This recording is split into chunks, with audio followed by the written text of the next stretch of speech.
Hello again guys, today I'm going to be demonstrating the lethal bow animal trap. Like always, I'll give you a quick demo of the trap. It'll give you a better picture in your mind while I'm going through the parts and the setup.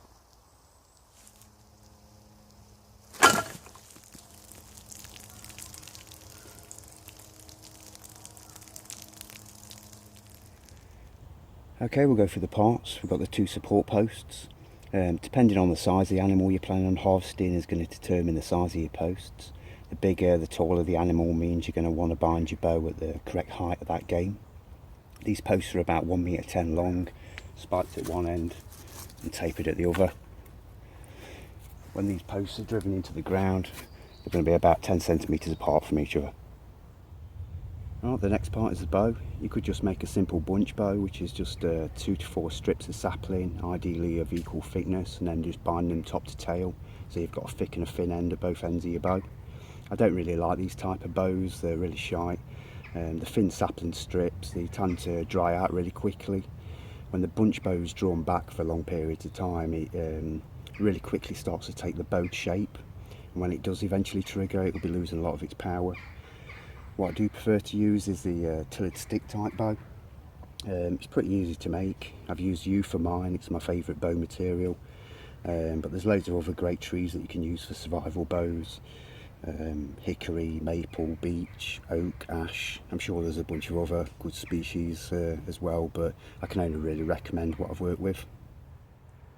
All you need is a good straight stick of green wood or a sapling, ideally as knot free as you can find. This one's about 1.50 m long and about 5 centimetres thick. You want to find the natural curve in the stick. If it's not obvious, you just want to stand it up and put a little bit of pressure on it and it will bow out. The outside bend of the curve is called the back of the bow, and the inside curve is called the belly. You want to leave the back of the bow untouched. It's the back that's going to receive most of the tension, and any scratches or damage to it is going to cause the bow to snap. Okay, I'm going to start removing material from the belly of the bow, start tillering it and get it tapered in.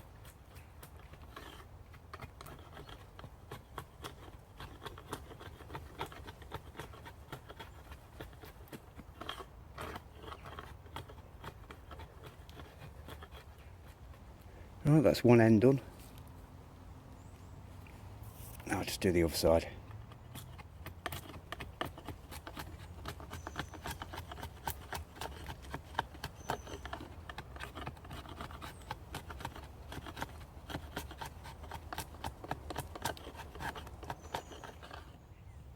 Okay, once you've got that basic bow shape, you want to notch the ends for the string. They only have to be deep enough to accommodate the string, and just try not to damage the back of the bow.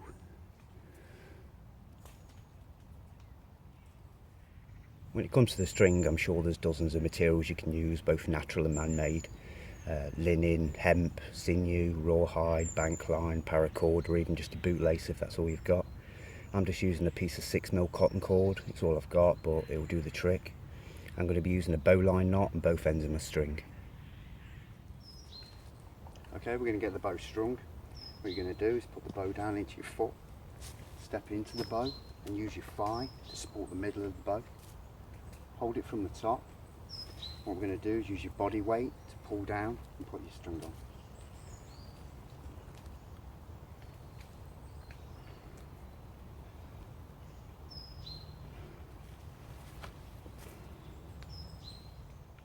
When you've strung your bow, ideally you want about 5 to 6 inches from your handle to your string, which is about 13 to 15 centimetres. Now it's strung, I'll draw back on the bow and see how it's curving. When I find it's curving more on one side, I'll just remove a bit more material on the opposite side, and I'll just repeat this until I'm happy with it. Once the bow is binded to the posts, I'll weigh the draw weight of the bow and I'll find out what power we're getting from it. The next part is what I'm going to call the trigger stick.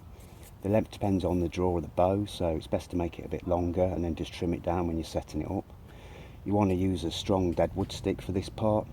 This is going to be holding the draw weight of the bow when it's cocked, so you know, it really has to be pretty strong. The next bit I'm going to call the trigger board.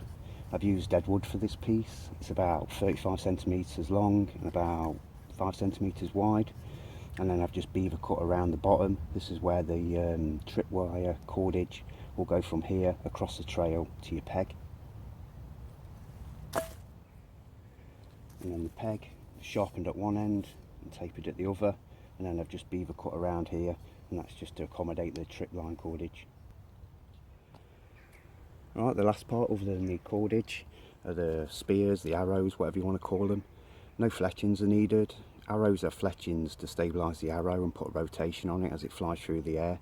These arrows are only going to be travelling about 40-50 centimetres before they hit the target, so they're just not needed. For the shafts I've used hazel, and then I've just notched it on one end, on the thickest end. That's just to accommodate the bowstring. You can just select straight pieces, add your head and you're good to go, but if you've got a bit more time, you can collect a load of nice straight shafts, debark them and bind them together. They'll dry a lot straighter that way, and then you can perfect them a little bit by hand or just heat them over a flame and straighten out any kinks. I've made a few different heads. You could just fire harden and sharpen the tips of the shafts, but I found they fly a lot better with a weighted head, plus they'll cause a lot more damage when they do hit the target. You could just add regular arrowheads if you have any, but anything sharp and pointy will do the job. I've binded most of these with an epoxy glue, but pine pitch glue, when it's made right, dries just as hard as epoxy. Just a few examples of heads. This is just an old decorating scraper that I've cut to shape and sharpened it up with a file, but they're really sharp, and yeah, they're probably my favourites. This is just an old one from a couple of times ago when I practiced this trap. It's been dinged a few times, but I'll still put it through the trap again. This one's just a piece of glass. It's not very pretty, but again, it's very sharp. On this one, I've just fire hardened the tip and then sharpened it. Again, I'll put that through the trap. These really are just examples of different heads, natural materials that you can stick on the ends of these things. This one's, my camera's not focusing on it, but it's a bone tip. And this is actually on a crossbow bolt that I've made. I've got my little homemade crossbow out today, testing it out as well, so these are really just examples. This is just oak, been fire hardened, and you can get some really great heads with these. You can make them pretty big, you know, they're obviously the wood's a lot lighter than metal, so you can get some pretty nasty heads on there. And then this one, probably not the best material, it's slate, but it's really easy to work with. You know, you can make them really quickly. Obviously if it hits bone or hits a tree, it's going to break, but you know, if it hits flesh, it's going to pierce through it.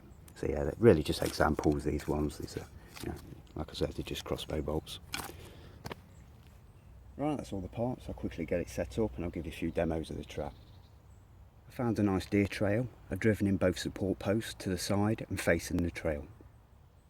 I've binded the bow at the correct height for my game. Hammered the peg at the opposite side of the trail. I've binded the trip line to the end of the trigger board. I've drawn the bowstring and I've cut the trigger stick to the correct length. While the bow was drawn, I measured out the trip line cordage and tied it to the peg. Before I on the trap, I'll quickly measure the power of the bow.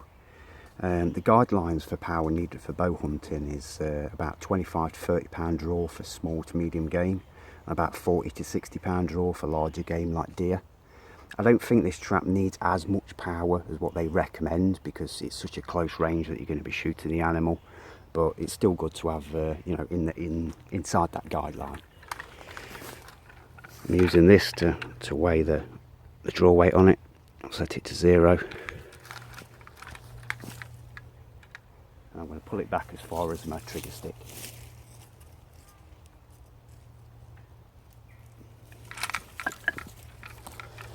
That's saying 51, nearly 51 pound draw weight. So 40 to 60 for large game. That's you know, that's more than enough. I could take this bow off and actually go, you know, bow hunting with it. Take deer, boar, things like that. It's all good. Right, let's get it armed and test it out.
Okay guys, I really don't mean to sound patronising, but this is an extremely dangerous trap.